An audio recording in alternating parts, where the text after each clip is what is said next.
Assalamualaikum warahmatullahi wabarakatuh. Di sini saya akan menjelaskan materi biologi kelas 10 IPA SMA mengenai klasifikasi makhluk hidup. Sebelumnya, izinkan saya memperkenalkan diri. Nama saya Fatia Gina Arkansa dengan NPM 201302455 dari kelas A, Prodi Pendidikan Biologi, Fakultas Keguruan dan Ilmu Pendidikan, Universitas Lampung. Nah, pada materi ini saya akan menjelaskan 3 poin utama. Yang pertama adalah pengertian, yang kedua yaitu tujuan, dan yang ketiga adalah ragam. Poin pertama adalah pengertian. Klasifikasi adalah salah satu cara pengelompokan dan pengkategorian yang didasarkan pada ciri-ciri tertentu. Semua ahli biologi menggunakan suatu sistem klasifikasi untuk mengelompokkan tumbuhan ataupun hewan yang memiliki persamaan struktur. Kemudian, setiap kelompok tumbuhan ataupun hewan tersebut dipasang-pasangkan dengan kelompok tumbuhan atau hewan lainnya yang memiliki persamaan dalam kategori lain. Nah, klasifikasi makhluk hidup adalah suatu cara memilah dan mengelompokkan makhluk hidup menjadi golongan atau unit tertentu. Golongan-golongan ini disusun secara runtut sesuai dengan tingkatannya, yaitu mulai dari yang lebih kecil hingga tingkatan yang lebih besar. Ilmu yang mempelajari prinsip dan cara mengelompokkan makhluk hidup ke dalam golongannya disebut taksonomi atau sistematik. Prinsip dan cara mengelompokkan makhluk hidup menurut ilmu taksonomi adalah dengan membentuk takson. Takson ini dibentuk dengan jalan mencandra objek atau makhluk hidup yang diteliti dengan mencari persamaan ciri maupun perbedaan yang diamati. Nah, mencandra itu berarti mengidentifikasi, membuat deskripsi, dan memberi nama. Selanjutnya, makhluk hidup yang memiliki persamaan ciri dikelompokkan ke dalam satu kelompok yang disebut takson. Dengan cara demikian, dapat dibentuk banyak takson. Takson adalah kelompok makhluk hidup yang anggotanya memiliki banyak persamaan ciri. Kemudian, tiap-tiap takson tersebut ditempatkan pada tempatnya atau posisinya, sesuai dengan tingkatannya. Langkah-langkah pembentukan takson memiliki sistem tertentu. Yang kedua adalah tujuan. Tujuan dari mengklasifikasikan makhluk hidup yaitu untuk mempermudah proses mempelajari makhluk hidup. Nah, klasifikasi makhluk hidup ini dilakukan dengan mengelompokkan makhluk hidup berdasarkan ciri-cirinya. Dengan begitu, klasifikasi makhluk hidup tertentu kita bisa mengetahui ciri-ciri dari makhluk hidup tersebut. Juga akan mempelajari makhluk hidup apa saja yang memiliki ciri yang serupa. Kemudian, tujuan selanjutnya yaitu untuk mengetahui hubungan kekerabatan. Klasifikasi makhluk hidup terjadi karena adanya pengelompokan berdasarkan ciri.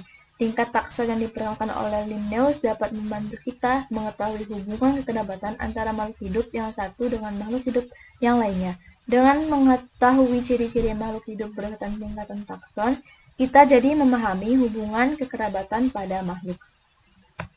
Kemudian tujuan selanjutnya itu untuk membedakan makhluk hidup yang satu dengan yang lainnya. Berdasarkan ciri-ciri yang dimiliki oleh makhluk hidup, kita bisa mengetahui dan membedakan makhluk hidup satu dengan yang lainnya, misalnya antara kera dan monyet. Meskipun mirip, namun keduanya memiliki nama ilmiah yang berbeda dengan ciri yang membedakan antara keduanya. Selanjutnya itu untuk menyederhanakan objek studi. Nah, makhluk hidup yang ada di bumi ini jumlahnya ada banyak, bahkan sampai jutaan. Untuk mempelajarinya, tentu dibutuhkan waktu yang sangat lama. Untuk itu, perlu dilakukan klasifikasi ilmiah agar objek studi menjadi lebih sederhana. Klasifikasi makhluk hidup yang akan lebih sederhana membantu kita untuk mengenali dan mempelajari makhluk hidup karena telah dikelompokkan berdasarkan kesamaan ciri. Tujuan yang terakhir yaitu untuk memberi nama. Seiring perkembangan waktu, berbagai penemuan spesies baru terus terjadi. Spesies-spesies baru tersebut belum memiliki nama, karena itu perlu dilakukan klasifikasi makhluk hidup. Dengan melihat ciri-ciri spesies yang ditemukan, spesies tersebut akan memiliki nama ilmiah sesuai ciri-ciri yang ditunjukkan. Masuk ke poin ketiga yaitu ragam. Nah, ragam yang ada pada klasifikasi makhluk hidup yang pertama yaitu klasifikasi sistem alami, yang kedua klasifikasi sistem buatan, dan yang ketiga klasifikasi sistem filogenetik.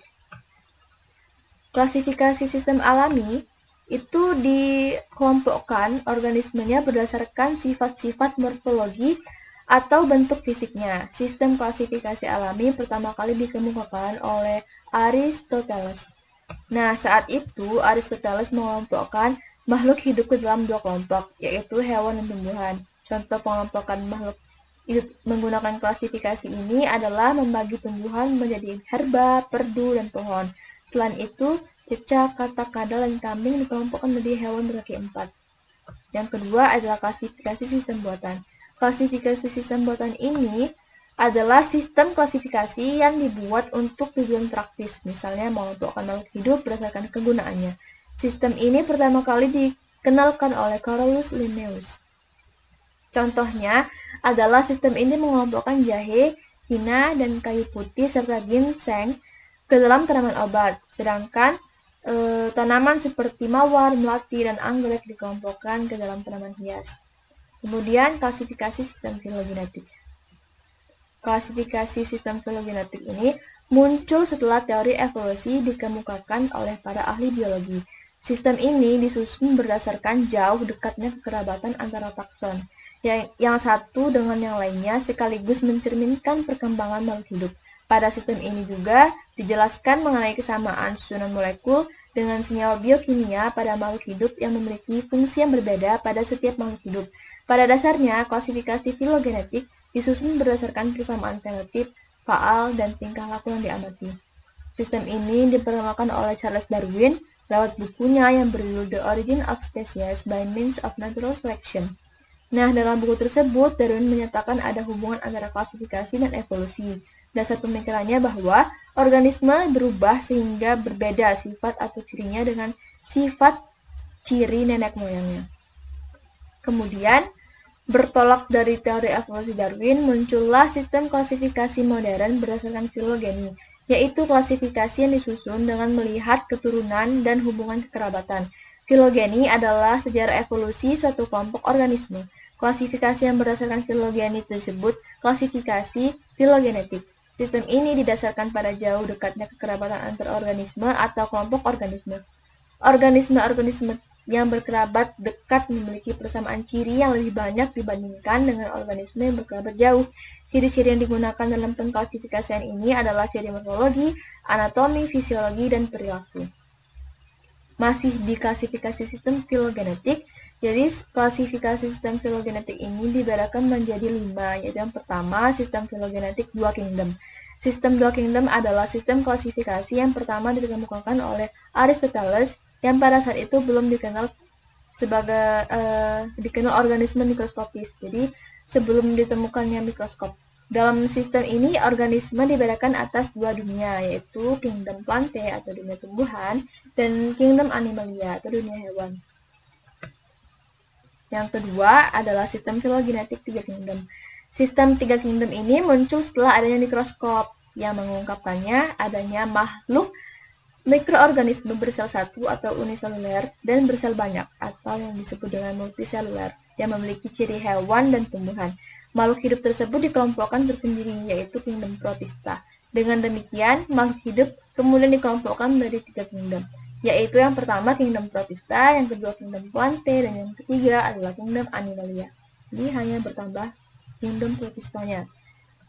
Dan yang ketiga yaitu sistem filogenetik 4 kingdom. Sistem 4 kingdom ini berkembang setelah dalam struktur sel ditemukan inti sel yang tersebar dalam sitoplasma. Hal ini terjadi karena tidak ada membran yang membungkus inti sel yang disebut prokaryotik. Selain itu ditemukan juga organisme eukaryotik, yaitu organisme yang inti selnya telah mempunyai membran inti. Nah, berdasarkan hal tersebut, maka organisme dikelompokkan menjadi 4 kingdom, yaitu kingdom Monera yang memiliki ciri-ciri inti tanpa membran prokariot. Yang kedua adalah kingdom Protista, terdiri dari organisme bersel satu dan organisme multiseluler yang belum terdiferensiasi. Yang ketiga adalah kingdom Plantae, yaitu terdiri dari jamur, lumut, paku, dan tumbuhan biji, serta yang keempat adalah kingdom Animalia, yaitu semua hewan mulai dari protozoa sampai chordata.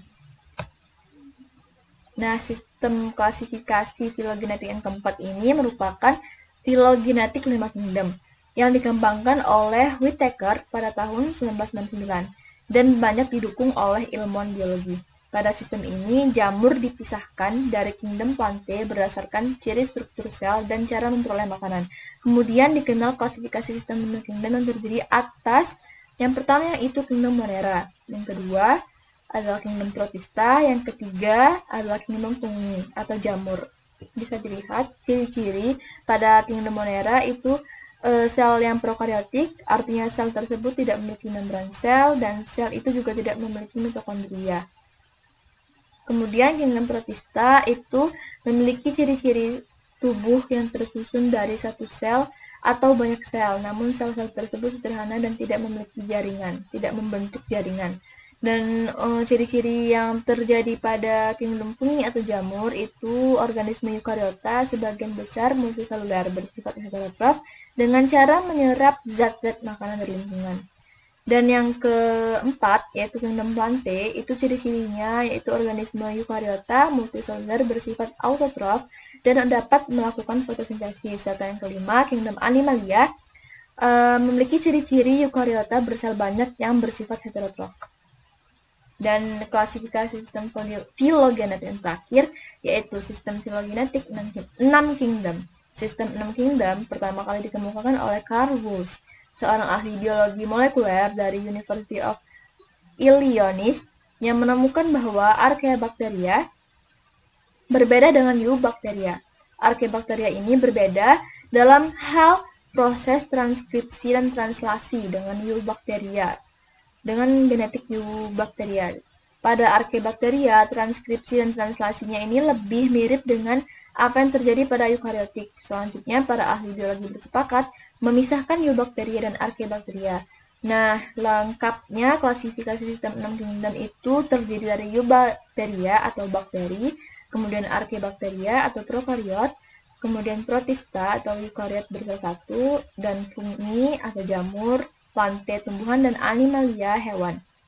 Jadi semakin berkembangnya teknologi, maka sistem klasifikasi makhluk hidup itu juga semakin berkembang. Dari kelima sistem klasifikasi yang telah disebutkan tadi, klasifikasi yang paling baik itu tergantung kesepakatan bersama, karena tidak ada keputusan dari para ahli biologi dan taksonomi yang menentukan klasifikasi mana yang lebih baik karena masing-masing sistem itu memiliki dasar tersendiri.